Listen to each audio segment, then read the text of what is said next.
É bom estarmos juntos e esse momento de comunhão é sempre importante para nos fortalecer e nos sustentar. Nós temos falado sobre esse desafio que é seguir a Jesus. A cada dia mais eu vejo que há um desafio maior, há uma crescente nesse desafio de seguir a Jesus. Isso é o discipulado. E nessa crescente, nessa visão de seguir a Jesus, a gente tem procurado, de alguma forma, traduzir o texto bíblico para a nossa prática, para aquilo que Deus quer de mim, de você, no nosso dia a dia. No domingo passado, nós falamos sobre as promessas que Deus tem dado a mim e a você, as promessas que Deus tem sobre a minha vida, no aqui, no agora, no nosso cotidiano, no nosso dia a dia, mas também as promessas que Ele já preparou para mim e para você de antemão, para o nosso futuro, para quando estivermos com o Senhor na glória. É lógico que a gente tem que entender que essa ação de Deus, o reino de Deus começa aqui, agora, e vai nos acompanhando, nos conduzindo até a eternidade com Cristo Jesus. Dando continuidade a essa visão, eu queria compartilhar hoje com vocês um texto de Lucas. Lucas capítulo 13, versículo 22 ao versículo 30. Lucas faz assim uma parada no processo que ele vinha trabalhando nos capítulos anteriores, capítulo 12, capítulo 11, e a partir do capítulo 13 ele vem trabalhar esse momento que são os últimos ensinos dados à igreja. Lucas capítulo 13, a partir do versículo 22, você percebe claramente que Jesus, então, está tentando passar as últimas informações, porque o tempo está acabando, porque está finalizando o tempo de Jesus. E versículo 22 do capítulo 13 diz assim: Assim percorria Jesus as cidades e as aldeias, ensinando e caminhando para Jerusalém. Jesus está indo para Jerusalém e sabe que não vai sair de Jerusalém. Ele já sabe o que vai acontecer. Versículo 23. E alguém lhe perguntou: Senhor, são poucos os que se salvam? Ao que ele lhes respondeu: porfiai. Em outras traduções, faça um esforço, porfiai, no entrar pela porta estreita, porque eu vos digo que muitos procurarão entrar e não poderão. Quando o dono da casa se tiver levantado e cerrado a porta, e vós começardes de fora a bater a porta, dizendo: Senhor, abre-nos, e ele vos responder: não sei de onde vós sois. Então começareis a dizer: comemos e bebemos na tua presença, e tu ensinaste as nossas ruas. E ele vos responderá: não sei de onde sois, apartai-vos de mim, vós todos os que praticais a iniquidade. Ali haverá choro e ranger de dentes, quando virdes a Abraão, Isaque, Jacó e todos os profetas no reino de Deus, e vós lançados fora. Muitos virão do Oriente e do Ocidente, do Norte, do Sul, e reclinar-se-ão à mesa no reino de Deus. Pois há últimos que serão primeiros, e primeiros que serão últimos. Amém? Esse texto é um texto que mexe comigo e com você e vem dar continuidade àquilo que nós estamos trabalhando sobre a questão do conhecimento. Há 2 domingos atrás nós falamos que o conhecimento, sem o permeamento do amor de Deus na nossa vida, vira arrogância, vira prepotência, vira jactância. E domingo passado nós falamos sobre um conhecimento que eu e você precisamos ter, que Deus já preparou para mim, para você, uma série de instrumentais para que eu e você, em Cristo Jesus, pudéssemos ter uma novidade de vida. Eu falei domingo passado que Ele já deu um novo nome para mim, para você. Esse novo nome é uma identidade. Aquilo que eu e você somos hoje, aqui, agora, a nossa característica como caráter, como personalidade, aquilo que Deus deu a mim, a você, como talento natural, como dons espirituais, isso permanece. E isso está linkado a essa identidade que Deus tem para mim, para você, tanto para daqui por diante, no meu e no seu futuro, como também aquilo que Ele deseja que eu e você tenhamos na eternidade. Eu e você vamos estar com o Senhor. E com o Senhor nós vamos retornar no milênio para governar sobre essa terra. Mas não mais o Richard, o Marco, a Jaqueline, o Maico. Não, nós vamos retornar como seres espirituais, homens e mulheres de Deus, igreja do Senhor, para governar sobre essa terra e para ajudar as pessoas que aqui estão, que aqui ficaram, que não tiveram a sua vida entregue ao Senhor Jesus, e vamos trabalhar como igreja do Senhor, governando essa terra. Eu também falei domingo passado que, junto com esse nome, nós vamos receber um novo corpo. Nós recebemos um corpo glorificado. O corpo que nós temos hoje é um corpo corruptível. É um corpo que ainda está à corruptibilidade humana. Mas nós vamos ser transformados, à semelhança do que aconteceu com Jesus. Jesus, quando ele ressuscitou ao terceiro dia, Maria, que estava acostumada a andar com Jesus, Maria Madalena, ela vê Jesus ao seu lado e a conversa com Jesus pensando que é o jardineiro. Lembra desse texto? Né? Ela pensa que é o jardineiro, ela fala assim, o senhor levou o corpo do meu Senhor, né? Me diz onde ele está, eu vou lá pegar, eu vou resgatar o corpo do meu Senhor. E aí Jesus, eu imagino que nesse momento devia ter uma característica ao falar com Maria. E o texto diz que ele diz Maria, e aí eu imagino que é uma forma característica que ele falava, Jaqueline, ela, é o pastor, é aquela coisa que mexe com ela, mexeu com ela, Rabuni, é o mestre, é o Senhor Jesus, né? Então, de início, ela não identificou esse corpo, porque é um corpo glorificado. Nós falamos bastante domingo passado sobre nós na glória vamos ter esse corpo glorificado. Paulo fala que de modo nenhum os que estão vivos precederão os que já dormiram no Senhor, ou que já morreram no Senhor. Quando eu morrer, quando você morrer, quando nós morremos, nós vamos diretamente à presença de Deus e vamos ser, trabalhados nesse processo. Aquilo que nós temos de erros vai ser então reorientado, e aquilo que nós tivemos de acertos, nós vamos receber o galardão em Cristo Jesus.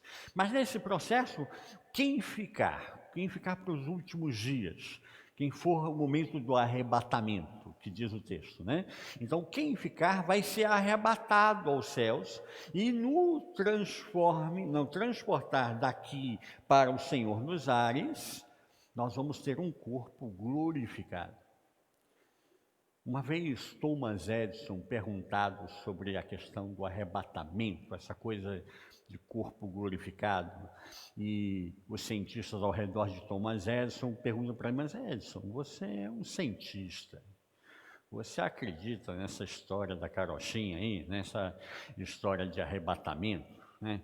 Homem voa, homem não voa, como é que o homem vai voar assim, vai levantar no céu assim, não voa.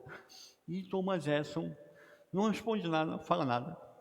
Ele pega uma caixa de malha de ferro, vários pedacinhos de ferro, uma caixa, pega um imã grande, quando ele aproxima o imã da caixa dos pedacinhos de ferro, da malha de ferro, o que acontece? O ferro sobe e cola no ímã. E Thomas Edison diz: ferro voa? Não, não voa, isso é magnetismo. Como nós vamos voar, não entendo, não sei ainda essa lei da física, mas que nós vamos voar, vamos, porque ferro voa, eu vou voar também. E é interessante isso, porque as pessoas gostam mesmo, muitas vezes, de nos provocar e colocar assim caraminholas, né, dúvidas, botar assim questionamentos no nosso coração. E eu queria aproveitar esse momento e fazer assim um pequeno parênteses. Eu e você, quando estivermos com um novo corpo, um corpo glorificado, eu falei domingo passado que nós vamos, de alguma forma, nos reconhecermos na glória. E vamos reconhecer os nossos familiares. Mas falando sobre essa questão de reconhecer os nossos familiares, eu quero deixar aqui um parênteses que eu vou reconhecer os nossos familiares vão nos reconhecer, mas não no sentimento que eu e você temos hoje, esse sentimento de propriedade, esse sentimento que às vezes é muito egoísta, muito humano. Não sou anjo, nem você é anjo, nós não viramos anjos ainda, né? Mas muito humanamente, às vezes a gente tem aquele sentimento muito egoísta. E eu queria levantar aqui um texto de Mateus, Mateus capítulo 22, Mateus 22, 23, diz assim: naquele mesmo dia, os saduceus que pregam a inexistência da ressurreição, os saduceus não acreditavam na ressurreição. Achavam que morreu, acabou. Acabou, não tem mais nada, né? E aí Jesus começa a trabalhar com os saduceus também. Sabe o que é o sentimento do saduceu? Aproximaram-se de Jesus com uma questão, os saduceus. Mestre, Moisés ensinou que se um homem morrer sem deixar filhos, seu irmão deverá casar-se com a viúva, é aquela lei do triunvirato, que a viúva não tinha como trabalhar naquela época, né? Então ela dependia ou do irmão do marido tomar ela ao seu encargo, ou se ela já tivesse um filho mais velho, o filho mais velho se começaria então a tomar o encargo dela para não morrer de fome. Mas nessa lei do triunvirato, ele diz assim: seu irmão morrendo, né? Se um homem morrer sem deixar filhos, seu irmão deverá casar-se com a viúva e dar-lhe descendência. Entre nós havia 7 irmãos. O primeiro casou-se e morreu. Como não teve filhos, deixou a mulher para o seu irmão. Da mesma maneira, ocorreu com o segundo, com o terceiro, até chegar ao 7º. Ou seja, já tem dom para ser viúva, né? Não conseguiu ter filho com nenhum dos 7. Olha só. Finalmente, após a morte de todos, a mulher também faleceu. Sendo assim, na ressurreição, de qual dos 7 ela será esposa, considerando que todos foram casados com ela? Então Jesus lhes esclareceu: vós estáis equivocados por não conhecerdes as Escrituras. Esse é o grande problema da humanidade, não conhece a palavra e fica caindo, né, em bobeiras, né, que o pessoal vai pregando aí, e o pessoal às vezes nem sabe o que estão falando. Vós estáis equivocados por não conhecerdes as Escrituras, nem o poder de Deus. Na ressurreição, as pessoas não se casam, nem são dadas em matrimônio, são, todavia, como os anjos do céu. Ou seja, anjo não se casa, anjo não tem marido, não tem mulher, né? Não tem anjo. Nós vamos ser seres espirituais. E aquilo que é interessante, hoje, a pessoa que mais teve capacidade de usar o seu cérebro, Dizem que foi Einstein e Tesla, né? Uma vez perguntaram para Einstein: Einstein, como é ser o homem mais inteligente do mundo? Aí ele falou assim: pergunte para Tesla. E Tesla vai responder. Aí perguntaram para Tesla, você pergunte para Einstein. Einstein responde, né? E a gente tem aquela brincadeira. Mas imagine que essas pessoas, no máximo que utilizaram, foram 5, no máximo 7% da capacidade do nosso cérebro. Ou seja, no mínimo, ficou aí 93% sem usar. 0 quilômetro ali, cheirinho de novo, né? Como você tira aquele carro da garagem, né? Aquele cheirinho de novo, mas não foi usado, né? Quando eu e você fomos colocar na presença de Deus, os outros 93% vai ser feito um download, assim, ó, uau! E o texto diz que num abrir e fechar de olhos, num piscar de olhos, eu e você vamos ter uma outra visão. Então, os 100% vai funcionar. E quando eu chegar lá no céu, eu não vou ter mais aquele sentimento de que é meu filho, é minha esposa, é o meu marido, é o meu pai. Porque são seres espirituais que têm uma outra visão. Eu agora tenho uma outra dimensão de vida. Não estou apenas mais atrelado a essa questão do meu, né? O meu é um problema muito sério para nós humanos. Mas nós vamos reconhecer um filho, uma mãe, uma avó, o marido, a esposa. Mas o texto diz claramente: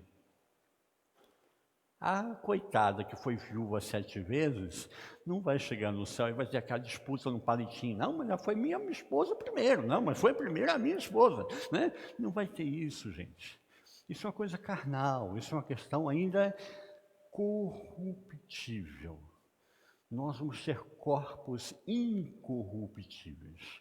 Então, esses sentimentos já não existirão no meu e no seu coração. Domingo passado eu falei sobre Filipenses, capítulo 3. Você pode ver, o sermão está na internet, e o capítulo 3, versículo 20, fala assim: mas a nossa pátria está nos céus, donde também aguardamos um Salvador, o Senhor Jesus Cristo, que transformará o corpo da nossa humilhação para ser conforme o corpo da sua glória, segundo o seu eficaz poder de até sujeitar a si todas as coisas. Ou seja, todas as paixões humanas, tudo aquilo que de alguma forma leva a mim e a você a de alguma forma ter esse sentimento de propriedade, né?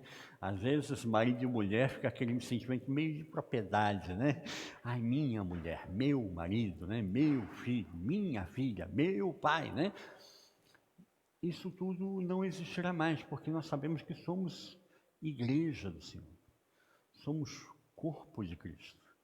Somos chamados e chamadas para viver a eternidade com Jesus. É uma nova caminhada. E nesse caminhar a gente precisa entender esses processos. Por isso eu queria hoje falar esse texto de Lucas, que vem falar para mim e para você a diferença entre ter informação e ter o conhecimento.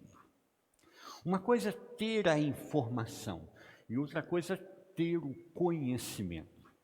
Infelizmente, as pessoas acabam misturando essas duas questões e acham porque eu tenho informação eu tenho conhecimento, mas, né, não misturemos alhos com bugalhos, né?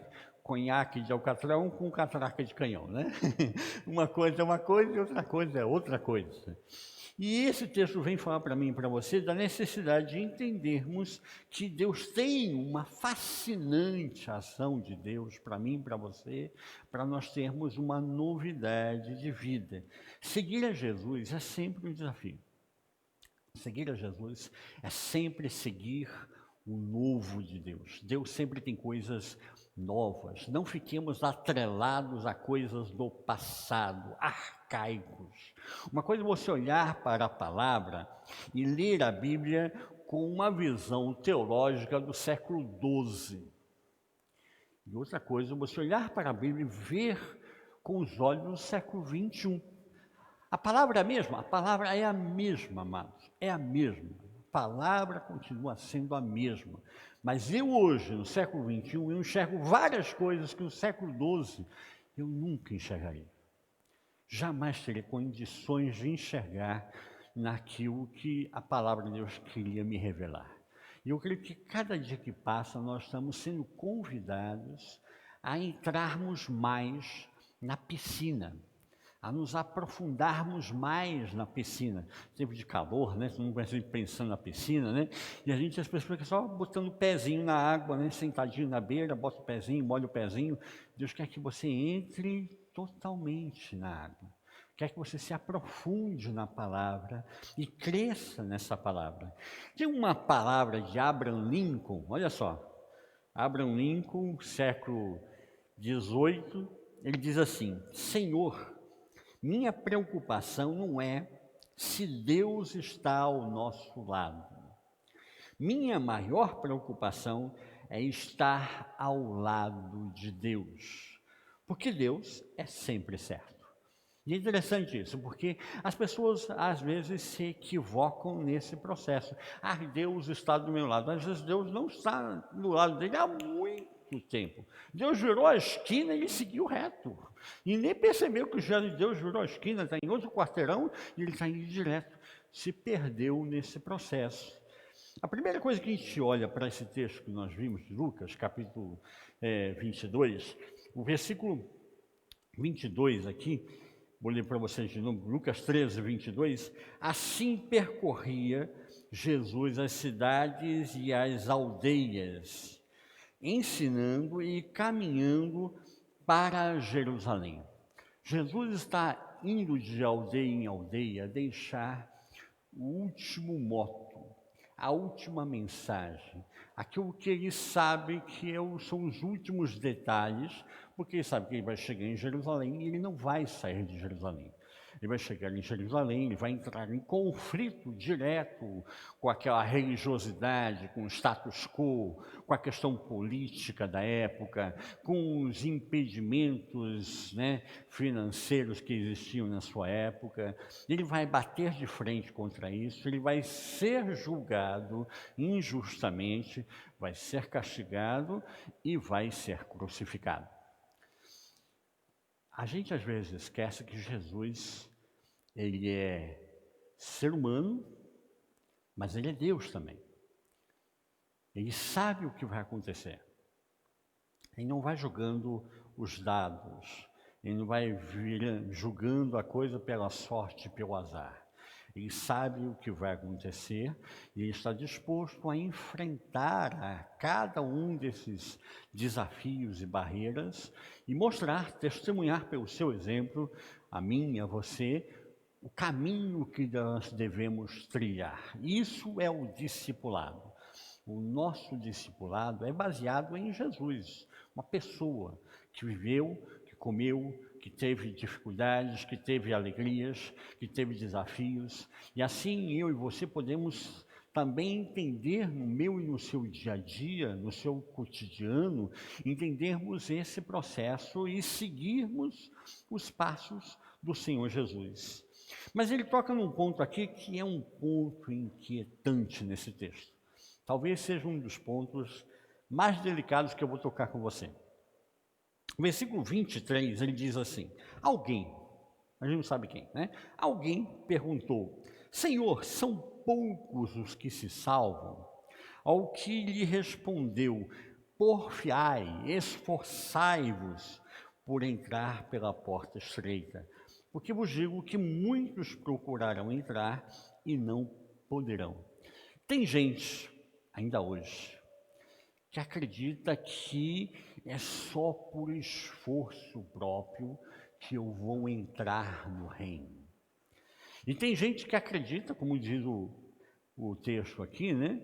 São poucos os que vão se salvar. Nessa linha estão aqueles que se acham mais santos e julgam os menos santos. Nessa linha está esses grupos mais pentecostais que não estão firmados na palavra, mas ficam na postura de um apóstolo, de um bispo, de um pastor desses aí, né? E ficam ali submissos debaixo da autoridade espiritual desse líder espiritual, né?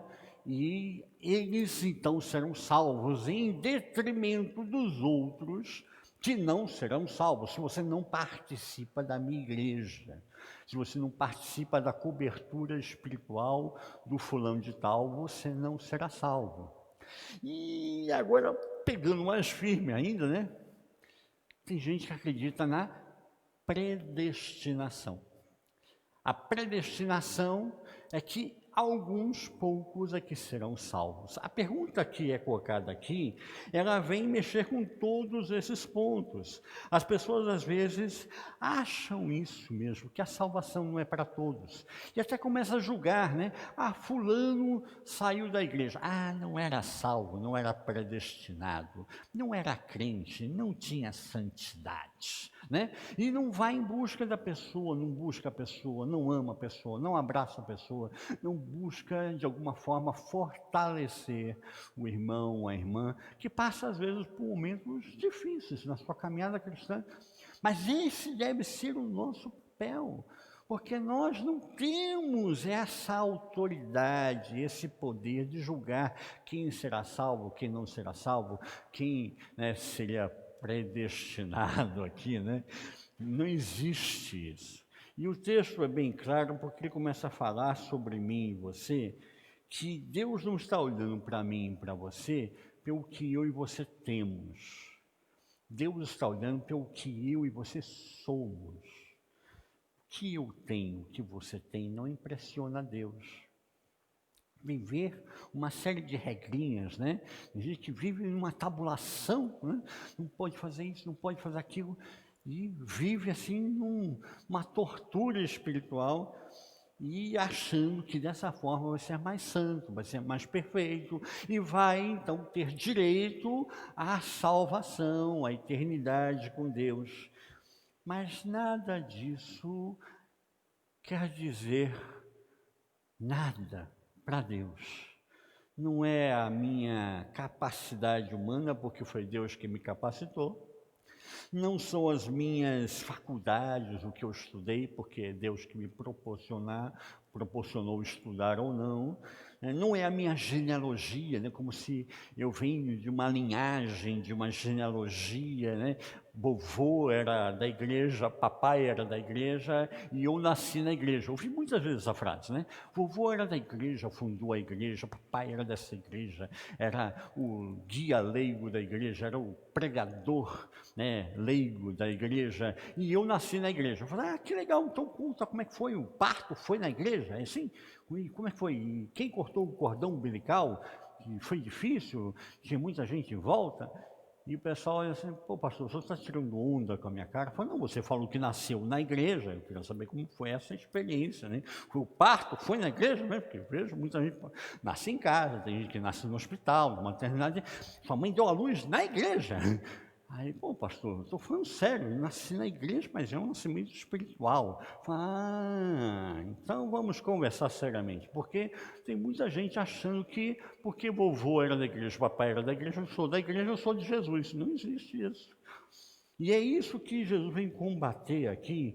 Na verdade, ele vem falar para mim, o que entra pela porta? Que é a próxima pergunta. No primeiro momento, ele vem falar para mim e para você dessa mensagem que não é para alguns predestinados, não é para alguns escolhidos, mas é para todos, igualmente para todos. Em segundo lugar, versículo 25, ele diz, quando o dono da casa, então a casa tem um dono, quando o dono da casa se tiver levantado e cerrado a porta, e vós começardes de fora a bater a porta, dizendo, Senhor, abre-nos, e ele vos responder, não sei de onde vós sois, não sei de onde vós sois. Jesus está falando para mim, para você, o que entra pela porta. não é a minha jactância, não é a minha arrogância, não é aquilo que eu acho que eu sou, não é a minha capacidade de mais ou menos santidade, não são os meus talentos. Ele está dizendo aqui que haverá um momento que a porta vai ser fechada. Na tradição oriental, nesse momento, trazendo para o contexto de Jesus, na tradição, quando Jesus está falando sobre quando a porta é fechada, na tradição oriental, a porta ela era fechada durante a noite, trancada, com medo dos ladrões, dos assaltantes, então eles se trancavam. A gente, quando esteve em Israel, você vê que algumas casas, elas tinham só o andar de baixo, então elas tinham pouca assim, segurança, mas algumas tinham 2 andares. A casa de Pedro, se você for hoje a Israel, você vai ver a casa de Pedro, hoje existe um museu bonito em volta disso, você vê claramente que a casa de Pedro tinha 2 andares. Pedro não era tão pobre como a gente pensa que era, ele tinha 2 barcos, tinha uma capacidade assim de médio empresário pesqueiro, né? E aí, nesse momento, eles deixavam a porta trancada e deixavam as janelas do andar superior abertas. Mas se alguém viesse bater na porta durante a noite, ninguém abriria, porque era tido como alguma segunda intenção, alguém que está tentando entrar na minha casa para me roubar. E nesse contexto, quando Jesus fala aqui das pessoas virem do lado de fora, baterem a porta, ele está falando aqui sobre aquilo que eu e você temos que entender, que o nosso coração quebrantado é que vai entrar pela porta e vai estar com o dono da casa do lado de dentro. Mas quem ficou do lado de fora não teve o coração quebrantado. Quem ficou do lado de fora está gritando pelos seus direitos e esqueceu os seus deveres, esqueceu a sua caminhada com Cristo Jesus. Infelizmente, hoje em dia, junto com essa visão de direitos, tem muitas pessoas falando sobre alguns conhecimentos. Por isso aqui entra no ponto da diferença entre informação e conhecimento. Algumas pessoas falam que tem um pseudo-conhecimento, um conhecimento espiritual, que você não teve, ainda não teve essa revelação, um conhecimento gnóstico, um conhecimento espiritual. Algumas pessoas se utilizam, infelizmente, diria aqui, né, até da psicologia, para deturpar esse processo. A psicologia hoje existem técnicas de hipnose, de sedução das pessoas. Então, eles com esses conhecimentos, eles seduzem a plateia, acabam hipnotizando a plateia, conduzindo a pessoa, as pessoas que vão à comunidade, ali de coração sincero, a agir pelo sentimentalismo, né? Eu acredito que a gente tem que trabalhar tanto as emoções quanto a razão. E um não pode sobrepor ao outro. Quando a minha emoção sobrepõe a minha razão, eu tenho um desequilíbrio. Quando a minha razão sobrepõe a minha emoção, eu tenho um desequilíbrio. O equilíbrio entre esses 2 pontos é simplesmente fantástico para que eu seja uma pessoa lúcida, para que eu tenha lucidez, para que eu seja uma pessoa equilibrada, para que eu possa ser uma pessoa tida como uma pessoa estável. Infelizmente, essas pessoas que estão do lado de fora, é o seu ego, elas estão batendo na porta como se tivessem o direito de entrar. A porta já está fechada. A tradição oriental, todos já sabiam que a porta estando fechada, o dono da casa, o que está dentro da casa, no interior da casa, não vai abrir. Mas ele insiste como se ele tivesse direitos superiores, especiais, né? Alguma senha especial, alguma forma de ele ser especial. Ele é especial, então ele tem o direito de entrar. Isso é vaidade, isso é narcisismo, isso é egoísmo, isso é uma pessoa que acha que ela está superior às outras, a um detrimento ao restante, e não está no mesmo nível, né? Não está na média, está acima da média, né? Nessa visão. Isso tudo é máscara. Na verdade, A própria psicologia explica que isso é complexo de inferioridade transformado em complexo de superioridade. Ele acha que é superior aos outros, mas na verdade ele se sente inferior a todos os demais. Jesus então aprofunda o texto. No versículo 26, ele vem falar sobre essa diferença entre conhecimento e informação. 26 ele diz: então começareis a dizer. Então eles estão insistindo, estão lá de fora, estão batendo na porta, e vou começar a dizer: comemos e bebemos na tua presença, e tu ensinaste nas nossas ruas. E ele responderá: não sei de onde sois, apartai-vos de mim, vós todos os que praticais a iniquidade. Então eles começam a dizer assim: olha, nós comemos na tua presença. É como se ele tivesse comido uma ceia espiritual, entendeu? Eu já ouvi gente falar assim: o senhor faz aquela ceia judaica. Não, ceia judaica? O que é ceia judaica? Não, é com o cordeiro e os pães asmos. E fala: gente, eu sou crente, eu sou de Jesus, né? Jesus já cortou todo essa papagaiada aí, essa bobeira, né? Isso não existe mais. Eu agora como o pão, que é o corpo de Cristo Jesus, e eu bebo o suco de uva, que é o vinho, que é o sangue do Cordeiro. E eu não preciso mais de ceia judaica, né? Uma vez eu fui convidado por uma senhora muito rica, de São Paulo, e ela me chamou porque ela queria que eu fosse dar uma bênção na sua família. E eu fui pela inocência, a gente vai, não, vamos lá, então. E ela me levou até o Guarujá, lugar caro, rico, muita gente de dinheiro. Eu chego no apartamento dela, com a Vânia e tudo, e aí chegando naquele local, tem um pedreiro. É uma sala desse tamanho assim, com uma porta de vidro enorme, e no canto assim tem um pedreiro fazendo um buraco na parede. Eu olhei aquilo, né, falei: sabe que ela vai fazer alguma reforma no apartamento? Gente rica, né, gosta de gastar dinheiro à toa, né? Vai gastar dinheiro à toa aí, né? E ela está falando comigo lá e tal, ela falou assim: o senhor quer botar aquela roupa sacerdotal? Aí eu: hã?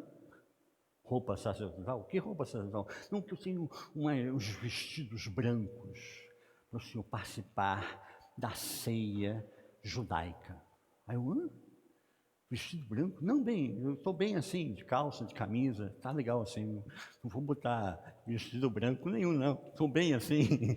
Não, mas importante e tal. E ela tentando me convencer ali, daqui a pouco ela saiu, foi até a cozinha. Aí o pedreiro olhou para a minha cara assim e falou assim: tudo bem com o senhor? Eu: tudo bem. O senhor é pastor dessa doida aí? Aí eu, muito esperto, falando: doida já não é uma boa ideia, não é uma boa indicação, né? Não sou o pastor dela, vim aqui para dar uma bênção na família, né? Ela me convidou, né? Falei: a mulher é doida, pastor. Falei: doida por quê, meu filho? O que aconteceu? Está vendo essa porta aí, ó? Tudo estou vendo. Ela disse que não pode abrir. Não pode abrir a porta? Porque está com problema na fechadura, alguma coisa? Não pode abrir, porque Jesus passou por essa porta. Então não pode nunca mais abrir a porta até que Jesus passe pela porta de novo.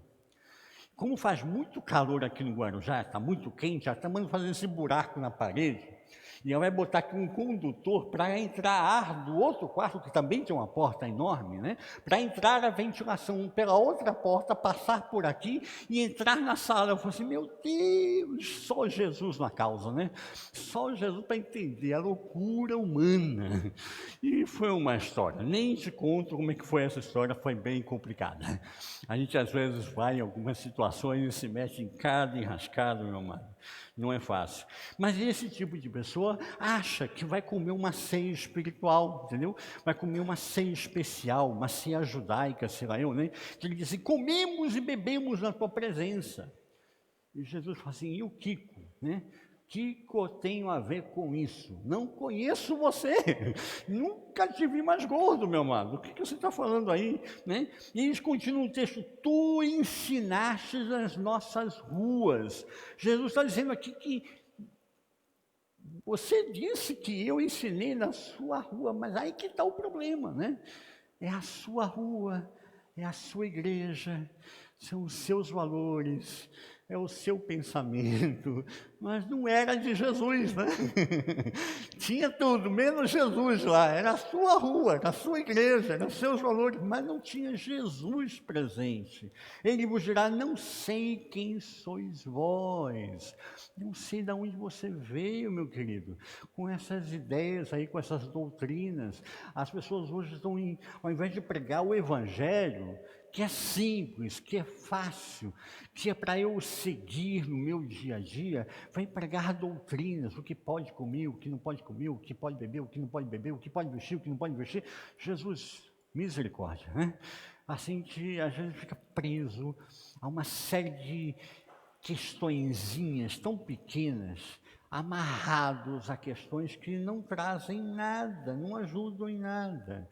O dono da casa está dizendo lá de dentro, eu não conheço você, nunca te vi. Faltou o quê? Conhecimento. Faltou conhecimento. A pessoa às vezes pode ter a informação, pode ter a informação teológica, pode ter a informação doutrinária, pode ter assim a catequese, mas ela não tem uma experiência com Jesus. Ela não tem um conhecimento do dia a dia com Jesus. O discipulado vai proporcionar a mim e a você uma experiência diária com Jesus. Eu conheço a Jesus e Jesus me conhece. Eu tenho uma intimidade com Jesus e eu chamo Jesus a ter intimidade comigo na minha vida. É uma relação recíproca, é uma relação de amizade. A época quando, de novo falando das tradições orientais, das tradições judaicas, quando alguém era convidado para sentar à mesa e comer junto com a outra pessoa, esse convite estava implícito que a pessoa que está convidando está dizendo, você é meu amigo, eu tenho uma amizade com você. Você, ao ser convidado para sentar à mesa e comer na casa do que te convidou, né? Ele está dizendo para você, olha, você é bem-vindo. Eu quero ter uma relação de amizade profunda, séria, consistente com você nesse processo. E aí a gente começa a entender aqui o contexto que Jesus está se referindo. O importante aqui não é que eu conheça Jesus, eu tenha informação sobre Jesus. Tem muita gente que tem informação sobre Jesus, mas falta o conhecimento, falta a amizade, falta o relacionamento, falta a intimidade com a palavra, falta a intimidade com Deus, falta ter uma caminhada diária com Jesus, comer com Jesus, sentar à mesa com Jesus, participar desse momento de comunhão. Então, por último, para encerrar, Jesus no texto de Lucas, versículo 28, aqui ele diz, ali haverá choro e ranger de dentes, quando virdes Abraão, Isaque, Jacó e todos os profetas no reino de Deus, e vós lançados fora. Muitos virão do Oriente, do Ocidente, do Norte e do Sul, e reclinar-se-ão à mesa no reino de Deus. Pois há últimos que serão primeiros, e primeiros que serão últimos. Jesus está falando aqui para nós que vão haver surpresas. Tem muita gente que se acha no lugar de primazia, no lugar de primeiro, né? Ele já acha, já crê mesmo que ele já tem tudo reservado para ele, que vai estar sentado na primeira fila, né? No gargarejo ali, né? Ele vai estar na primeira fila. Quando ele chegar lá, fala, rapaz, que bom que você chegou. Se você não viesse, eu estaria assim, desesperançoso. Se não fosse você vir, não teria sentido. E tem gente que se acha assim, o cara que não consegue enxergar o próximo, e só enxerga a ele mesmo. Ele não enxerga o próximo, ele só enxerga a ele mesmo. E essa é a temática que Jesus vem a tocar. O texto é bem claro: quando virdes a Abraão, a Isaac, a Jacó, aquilo que eu falei domingo passado, né? Nós vamos reconhecer as pessoas, não sei como, né? Por isso que eu citei Maria, tem dificuldade de reconhecer ao próprio Jesus, confunde ele com o jardineiro, mas depois ela reconhece que era Jesus. Então nós vamos reconhecer, nós vamos sentar à mesa com Abraão, com Isaac e Jacó, nós vamos reconhecer os nossos familiares, nós vamos reconhecer essas pessoas, os profetas, os patriarcas da igreja. Mas esse é o grande problema dessas pessoas, que elas vão reconhecer, mas elas não estarão lá, porque a prepotência deles, a vaidade deles, o orgulho deles, a jactância deles, impediu a eles de estarem do lado de dentro, participando da mesa com o Senhor. Eles vão estar do lado de fora, batendo a porta. Portanto, a gente começa a entender aqui que informação não resolve nada. Tem muita gente informada, mas com pouco conhecimento, com pouca intimidade com Jesus. Teve gente que já falou para mim: pastor, eu até gostaria de ir na sua igreja, mas o meu pastor, meu líder espiritual, disse que eu não posso. Eu falo: não pode? Por que não pode, né? Porque é outra denominação. Então, lá na minha denominação, nós temos assim um círculo fechado. E só os mais espirituais é que participam da ceia do Senhor. A ceia do Senhor, ela é feita meia hora antes do culto começar. Então, os mais espirituais são chamados para participarem da ceia do Senhor, e depois aí todos participam do culto. Eu falo assim: meu Deus, o que está acontecendo com essa senhora? O que está acontecendo com essa pessoa? Misericórdia, não é nada disso. Jesus não botou nenhuma restrição: você é mais espiritual, você é menos espiritual, você é mais santo, você é menos santo. Ele convidou a todos a sentar-se à mesa, a estar com Jesus. E quando a pessoa tem uma restrição para entrar em algum lugar, porque eu participo de uma igreja espiritual e essa é uma igreja menos espiritual, eu julgo se essa igreja realmente é mais espiritual, porque para mim ela está desejando, faltando muito ao conhecimento da palavra de Deus. E assim a gente começa a entender as palavras desse grupo que está do lado de fora. Eles tiveram a informação. Eles falaram aqui, né? Nós comemos, nós bebemos, como se comer e beber fosse a garantia, fosse a senha, né? Fosse o cartão especial, o Gold, né? Que você pode entrar no céu, né? Eu comi, então eu ganho o cartão Gold, eu posso entrar no céu, né? Nós ouvimos, você falou nas nossas ruas, como se tivesse assim informações chaves, né? O segredo gnóstico, né? O segredo-chave que você passou para a gente, eu tenho aqui, eu conheço, né? Aí tem gente que acha que porque ela fez uma capacitação doutrinária, porque tem uma capacitação teológica, fez mestrado, doutorado, sei lá mais o que ela fez, PhD, né? Ela vai ter um lugar na mesa especial, né? Com o nome dele, doutor fulano, né? Que é o cara que conhece tudo sobre Jesus, né? Ninguém conhece tudo sobre Jesus. Na verdade, quanto mais a gente lê a palavra, mais a gente aprende que nós precisamos aprender muita coisa. Portanto, essa palavra mexe comigo e com você, para que a gente não fique nesse erro, não caia nesse engano. E se nós conhecemos pessoas ao nosso redor que estão sendo enganadas dessa forma, estão sendo tratadas como, como gente sem cérebro, sem capacidade para pensar, para reagir, para falar, elas ficam presas a informações como se isso fosse o point do momento. A senha é secreta, então você sabe a senha secreta, você entra no reino. Se você não sabe a senha secreta, você não entra no reino, né? Tipo, testemunho de Jeová quando vai na nossa porta, né? Já viu essa coisa? Quando ia testemunho de Jeová lá em casa, a Vânia fala assim: deixa que eu vou bem. Não, eu que vou. Minha avó ainda adorava atender o pessoal do Testemunho de Jeová. Aí o cara vem lá, você sabe que o nome de Deus é Jeová? Eu falo assim, ei, Jeová Jireh, Jeová Rafá, Jeová Siriqueno, Jeová Nissi. Aí o pessoal já saia correndo. Assim, as pessoas acham que uma informação, uma ação de religiosidade, isso dá garantia a ela de que ela vai entrar no reino. Mas Jesus vem dizer aqui o contrário. Essa informação não tem sentido. Se não houver o conhecimento, se não houver o discipulado, se não houver o evangelho prático, não serve de nada. Domingo passado eu terminei aqui e falei assim, eu fiz uma cirurgia, né?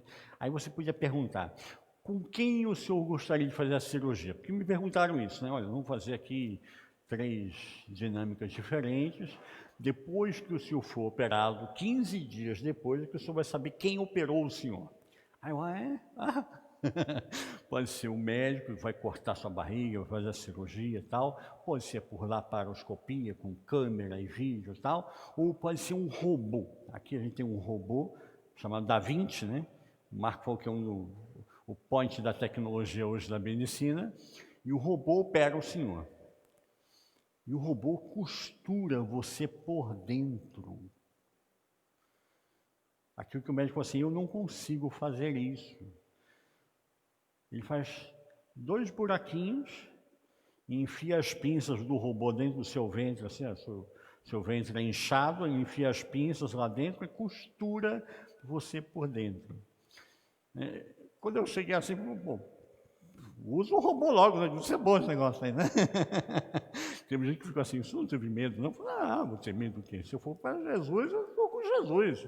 Né? Viver o Cristo, morrer é lucro, então estou na bênção, né? 15 dias depois o médico chegou para mim e falou assim, e aí, o senhor sabe quem operou o senhor? E eu falei assim, olha, eu tenho uma desconfiança que foi o robô. Aí ele deu risada, falei, foi o robô mesmo e tal. Falei, sabe por quê? Porque eu entrei na sala de cirurgia, assim, do meu lado direito tinha 3 pantalhas de computador desse tamanho. Do lado esquerdo, mais 3 telas de computador enormes. Eu falei assim, isso aqui não é uma mesa de cirurgia, aqui é a NASA, né? Entrei na NASA e um negócio extraordinário. Olhei assim para o centro, onde tem aquela luz que fica sobre a mesa de cirurgia, né? Tinha uma tela plana de não sei quantas polegadas, essa aí eu não consigo nem medir, não sei quantos palmos dessa tela plana aí, né? E no cantinho eu vi uma máquina enorme, com umas pinças, e eu falei assim, é o robô. E dito e feito, foi o robô que me operou. Mas a pergunta que eu faço para você, se você vai conversar com um youtuber, o youtuber entrou no YouTube, viu todos os processos para fazer uma cirurgia visceral, né? Ele viu como é que faz, qual é a técnica que deve ser usada, aonde vai o pontilhamento, onde corta, onde costura, onde tem que ser retirado a massa daquilo que está sendo estrangulado, tudo. Ele examinou tudo isso, foi no Google, viu todos os procedimentos, né? Está no Google hoje, tem tudo isso no Google, né? Aí você pergunta, você quer ser operado por um youtuber ou por um médico que tem 30 anos de experiência? Acho que a pergunta é unânime, né? Eu quero ser operado por um médico, não por um youtuber. E essa é a diferença entre informação e conhecimento. Tem muita gente indo atrás de youtuber. Tem muita gente indo atrás de pseudos pastores, pseudos bispos, pseudos apóstolos, que não sabe nem para si mesmo e não consegue passar o que deveriam saber para os outros. E aí, não sabendo, ele passa asneira, bobeira. Abre a Bíblia, né, fala aquele sermão de 3 pontos. Já viu esse sermão de 3 pontos? Você abre o texto, primeiro ponto. Você lê o texto, segundo ponto. E você sai do texto e nunca mais você volta para o texto, terceiro ponto. Né? Muitos sermões hoje estão sendo colocados assim, dessa forma. Por isso que Jesus vem falar isso para a igreja, ele não está falando para a gente fora da igreja. A pessoa que perguntou para Jesus, poucos serão salvos, é a igreja. Jesus não está falando para pessoas fora da igreja. Ele está falando para gente que é da igreja. E essas pessoas acham que a sua religiosidade, a sua informação, lhe dá direito de estar dentro da casa. Mas para estar dentro da casa, não é a informação. Não basta a informação.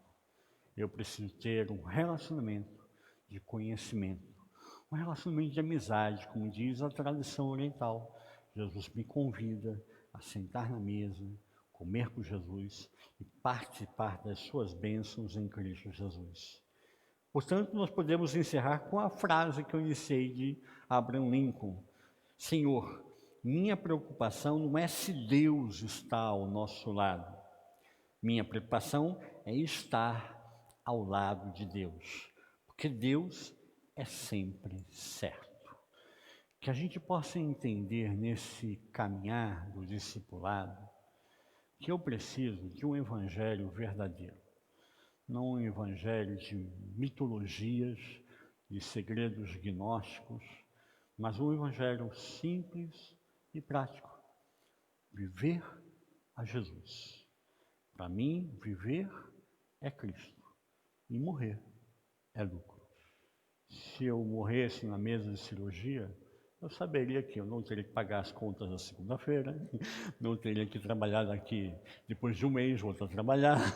Eu saberia que nunca teria mais problema, porque estaria com o Senhor, estaria na glória. E isso não é porque eu sou arrogante ou prepotente, mas porque eu tenho conhecimento com Jesus. Eu ando com Jesus. No Brasil, a gente de vez em quando via aquelas frases no para-choque, né? Jesus está vivo e eu falei com ele hoje, né? Às vezes vira só um chavão, né? Mas é verdade, eu preciso falar com Jesus todos os dias. Eu preciso falar com essa Bíblia todos os dias. E eu preciso que ela fale comigo. Que a Bíblia, que a palavra de Deus fale com você. Você pega o celular hoje e você fala com o celular responde. Eu não entendi o que o senhor está querendo. O senhor está querendo ir na rua tal ou o senhor está querendo falar com fulano de tal, né? Não é assim? A gente tem os carros mais modernos que falam assim, bom dia, carro tal, né? Aí o carro responde, bom dia, né? E o que o senhor deseja? Nós estamos no século XXI. Nós precisamos falar com a palavra.